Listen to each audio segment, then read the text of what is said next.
Hello and welcome to 2025. It's Jerry Citarella again with my monthly moment, and this is the first one for this year. This is January's edition. And before I get started, I just want to say I hope everybody is well. I hope everybody is safe with these fires ravaging our state and our towns. I haven't heard anything directly about anybody that might see this being affected, but hopefully everybody is safe. And I know we all know people that have been affected, so my thoughts are with everybody. And hopefully the wind dies and these things go out soon. But I want to talk a little bit about last year, 2024, 2025 coming up, and some realistic expectations. So 2024 was a good year for what we do together. Many of their portfolios got close to or even exceeded 20% returns. Some of our most conservative portfolios were right at or right around 10% returns. All of our portfolios, without exception, beat their corresponding indexes. That means if you were to just put the money in the markets or in an index or in something that's much more passive, we've been able to beat those and some of them substantially last year, and especially the 3 and 5 years. So we're very, very happy with the returns on the investments we manage. We hope you are as well.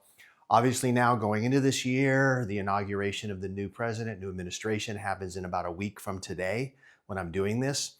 So there is a lot going on, and I just want to make this part of it simple. As I mentioned before, we have a plan, we have some ideas. We're just kind of waiting a little bit until a couple more things happen. Some of the cabinet members want to see how the tariffs really do play out. Again, how much was a threat or a statement versus what will become reality. There's just a lot of factors. So our portfolios right now are positioned what we feel appropriately for taking advantage of what we think will continue to be okay, but ultimately there could be some downside risk. So we're just waiting to position some things a little bit more. We still have a little excess cash in the portfolios that we're ready in case there is a dip that we can take advantage of that. And I don't want to go too much into the specifics, but just know we're getting very, very close to implementing some of the things that we want to do based on the policies and what we're expecting in the next administration. And as I've said before, there is some optimism, but there's still a whole bunch of questions. But ultimately, this is a really good time to talk about realistic expectations. 2022 was bad, if you remember. 2023 was a really good year that we had together. 2024 was another really good year we had together. And sometimes when you string a couple or a few good years together in a row, especially when they're better than normal, the expectations become a bit unrealistic. And I've already had some people that have been a little nervous just with a couple weeks of the markets going down beginning this year. And I just want to let you know that's part of it. And, we went through, oh gosh, going back to the dot-com bubble in 2000. And then we went through the 08, 09 horrible period of time. We got through COVID where there was about a 37 or 38% crash. And then we got through 2022 where there was a down period. And over those time periods, it's kind of tough to get through those sometimes. You just wonder, am I doing the right thing by staying invested? And, obviously we make some changes. We do some things that we think make sense for the portfolios, but it doesn't matter what you do during those time periods. It's just really hard to grow your money. But those are part of the things we have to look at and realize to get to the end result of having good 3, 5, and 10-year returns, which are really important. You kind of have to stay engaged in those because getting out and getting back in too dramatically, you'll get lucky once in a while, but over the years we've discovered it's just really complex and you're wrong more often than you're right. When you get out, even if you do it well, the question becomes when do you get back in? And so often you just miss it and you miss so much of the returns because very often the markets will come down. And then when they make their turn, they do it very, very dramatically. And it's really hard to get back in before that first, pulse, that first launch back into positive territory. And the returns oftentimes end up being not as good as if you just kind of stayed with it. So just know that we're in a period of time right now where there's going to be some more volatility, some more questions, some more concern.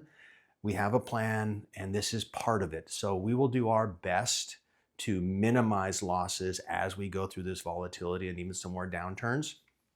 There's some economic reports coming out this week with inflation.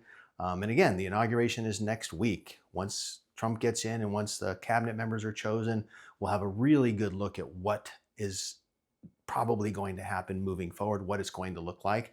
And then we'll be able to make some more moves and have some more realistic expectations. But overall, we're optimistic. There's some confidence in the economy moving forward, which is good. When people are confident, they're more open to spending a little bit. and that drives markets. But there's also some concerns, obviously, with inflation not coming down. The Fed, right after my last video, said he's not going to lower rates as much as expected, which he didn't do. And then going to next year, he said it's probably going to slow, but that can all change. So, while we are optimistic, realistically, we don't think we're going to have the same types of returns we've had the last couple years.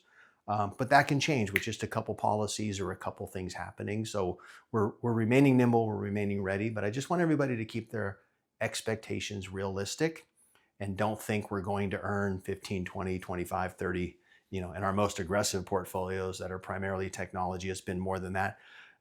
It's great when it happens. But again, we're looking at 3 years, 5 years, 10 years. What do we do over that period of time? And if the average is whatever it is, it means some years will be above. Some years will be below. Some will be dramatically above. Some will be dramatically below. What we care about is the longer term that's in line with your goal, your time frame, your longer term expectations.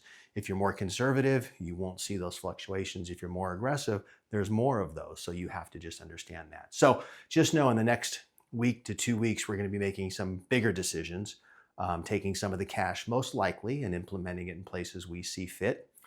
Finding some sectors we like and doing some other things. But for now, we're content, we're happy. Great year last year. The beginning of this year has not been fun, but not horrible.